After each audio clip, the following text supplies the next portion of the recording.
Hello, welcome to another of the Talk Wildlife interviews, and today I have with me Andrea Gress. Yeah, I said the Gress.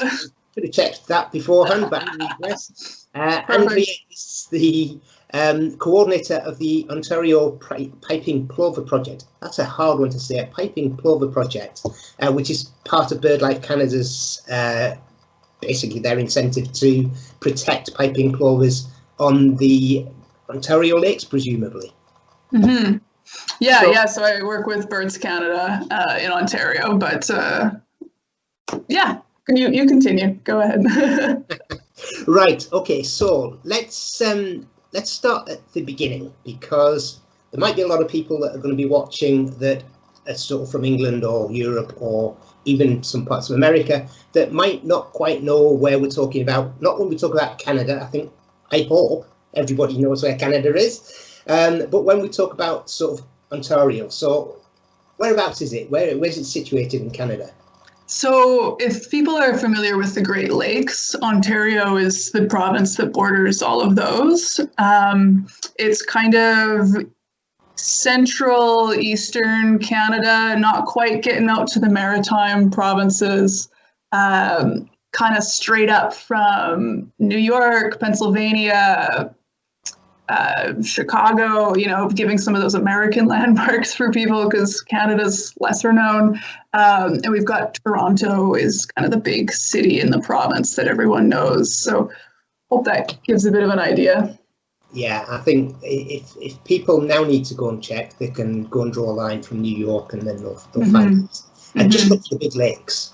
I mean, Canada, look for the big lakes. That's roughly where Ontario is.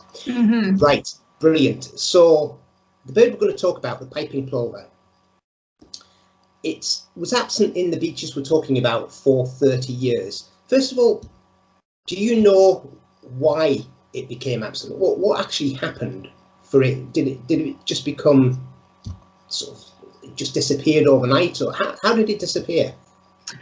I think it was a slow but fairly rapid decline in population as a result of human disturbance, like the same with most species when their population declines.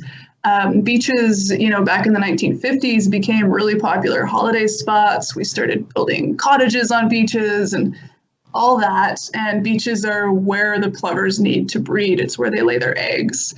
So the population dropped off. Back in the 1970s, 1980s, there were only around a dozen breeding pairs of piping plovers in all of the Great Lakes, and they were all based in kind of Michigan area. So that's when they were completely gone from Ontario. Right. Okay, and then they came back. Now, did they sort of renaturalize themselves, or were they part of an introduction program? They came back on their own. They liked Canada enough. It honestly comes down to really, really big conservation efforts in Michigan. They had some sharp people down there who realized that they were going to lose these birds if nothing was done. So a lot of the national and state parks implemented really great conservation programs. They started doing a captive rearing program, which has been pretty successful. They started banding the birds to figure out more about where they're going and what they need. So it was a lot of work on their end. And in 2007, we saw the first breeding pair back in Ontario. Wow.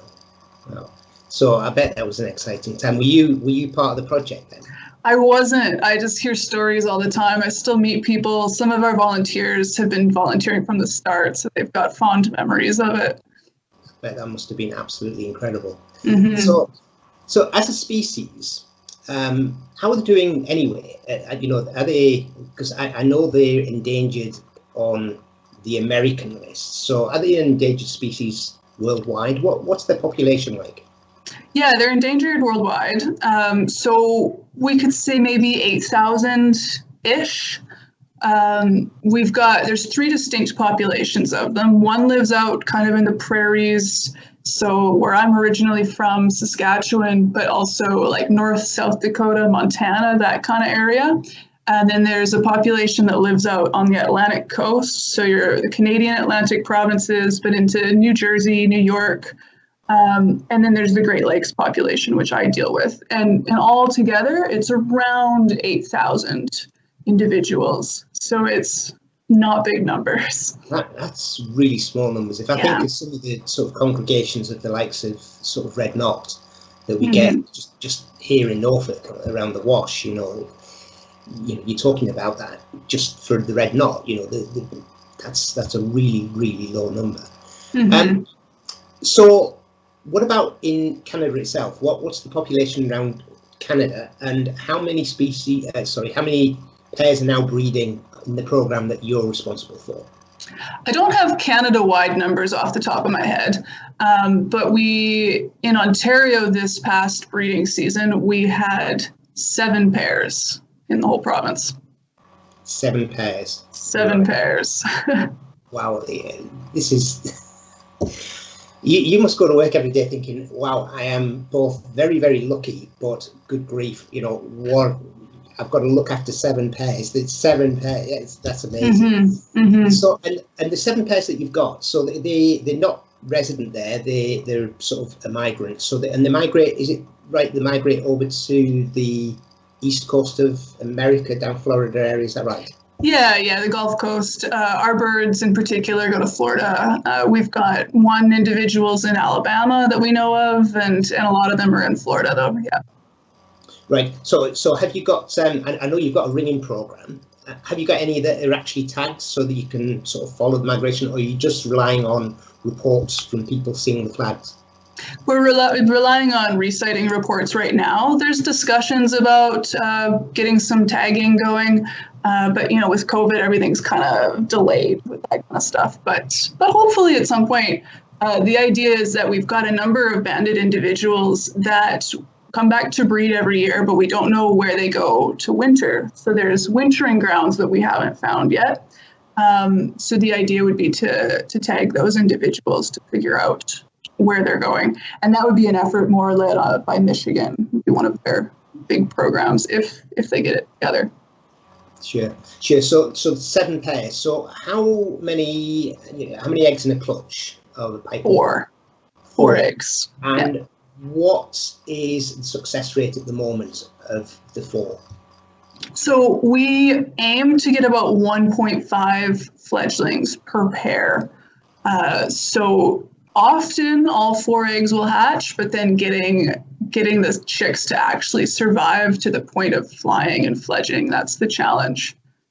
So this year in the province, we didn't quite get that 1.5 mark.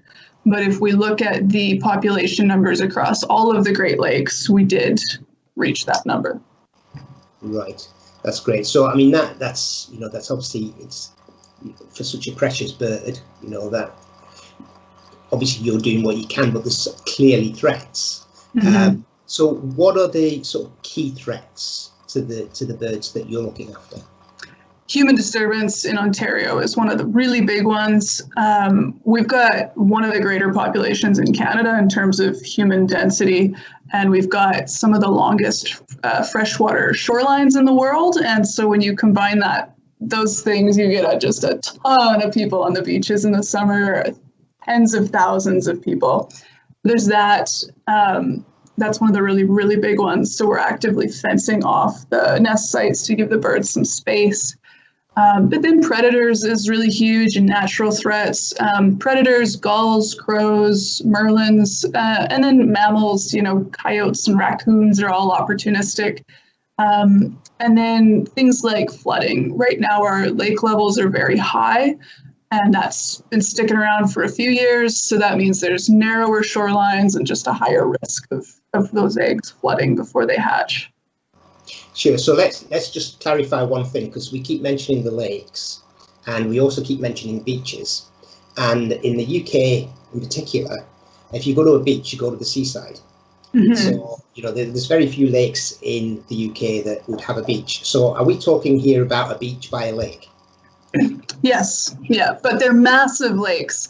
I had a woman last summer I was speaking to on the beach. She was from England, and she was flabbergasted standing on the shore. She was like, I can't believe this isn't the ocean. I just can't believe it. I touched the water. It's not salty. Like she just couldn't believe it. So they're huge lakes, but they are lakes. So they don't have the tide and those kinds of processes. Sure. Right. Okay. And so let's talk about the Birds Canada project then. So it started when? So we actually got involved in 2018. There was a need to bring all the conservation efforts across the province together so that it's, all working in unison. So we were approached by the province and the federal government, and we implemented our program in 2018. Our partners have been working with the birds since they arrived at the various beaches. So we work with volunteer groups and provincial parks and a really good group of people. But yeah, we've just been involved for a few years now. Sure. So, and talk us through, how you go about sort of implementing this protection. So the birds turn up. Some themselves in Florida. I'm here, right? I'm ready to go. I'm going to breed here. What actions are you guys taking behind the scenes to make sure that they're safe? So they start to arrive kind of mid to late April. So we're out surveying the beaches around that time so that we can find them. We know which beaches they're going to show up at. Generally, if they've been breeding somewhere, they're going to keep coming back to that location. So we check all of those beaches first. But then we've got a handful of beaches that have pretty suitable habitat. So we also keep an eye on those for pairs showing up. Once we find them, we watch for breeding behaviors and see that they've actually developed a pair bond. They'll start scraping, so they kind of dig out little shallow divots in the sand, and that's where they lay their eggs.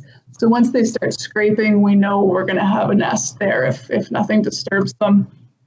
And then we're just waiting for the eggs to arrive. And as soon as we find those eggs, that's when we set up that fencing to give them some more space, some signage.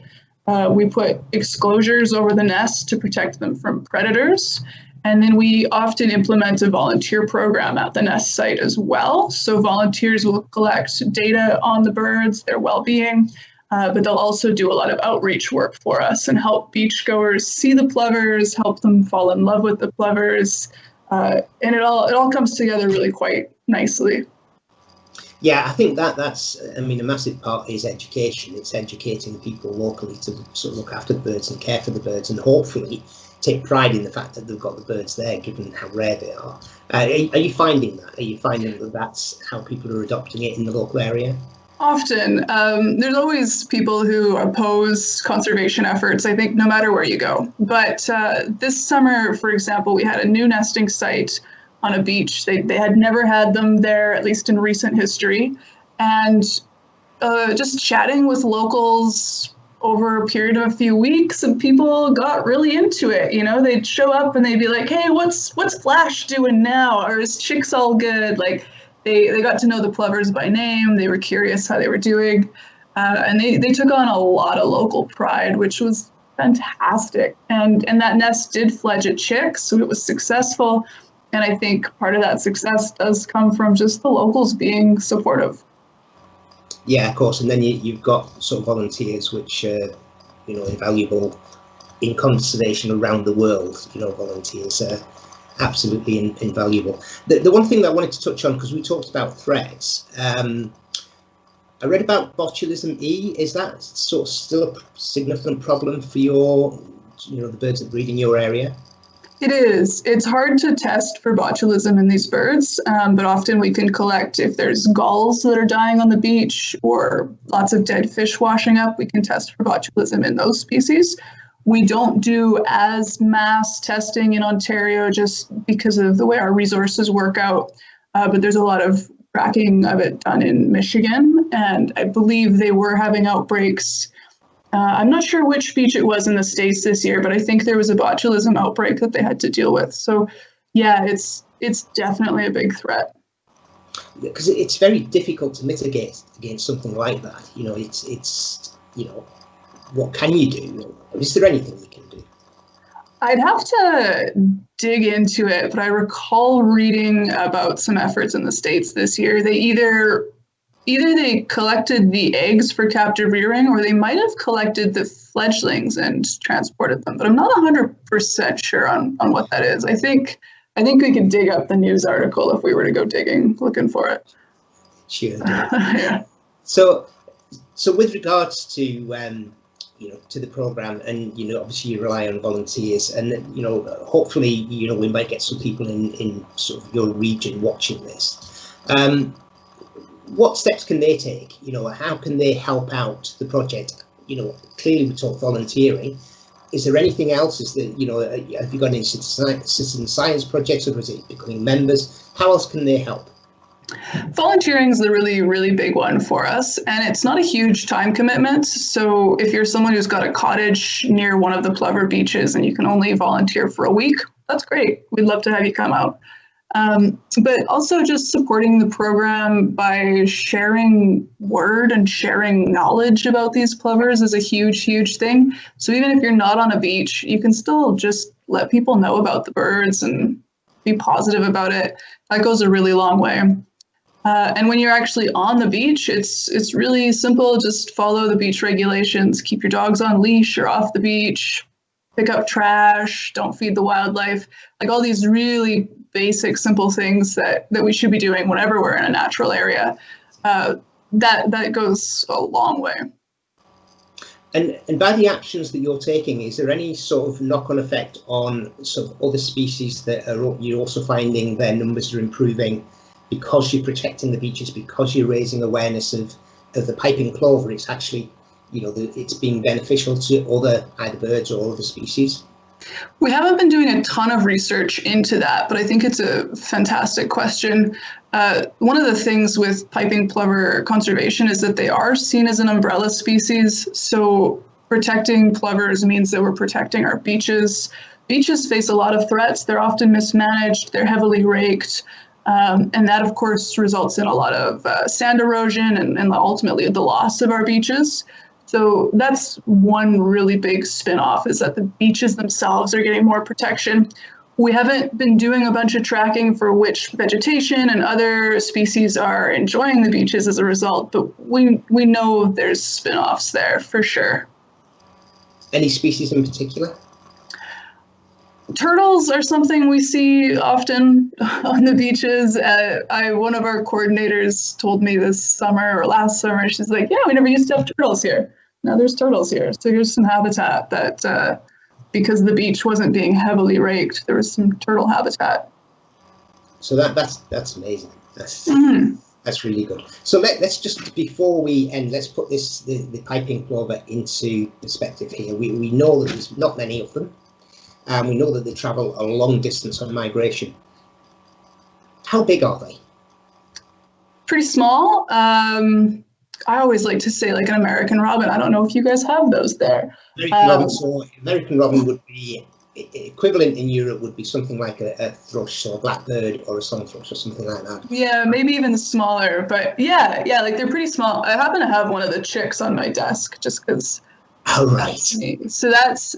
Could you do me a favour? I know that when this crops, it's going to crop us square. Can you just bring that towards the centre of that so how people can see it? I mean, we've got to end on an R moment, haven't we? Right. Well, it sounds like, you're doing a great job there.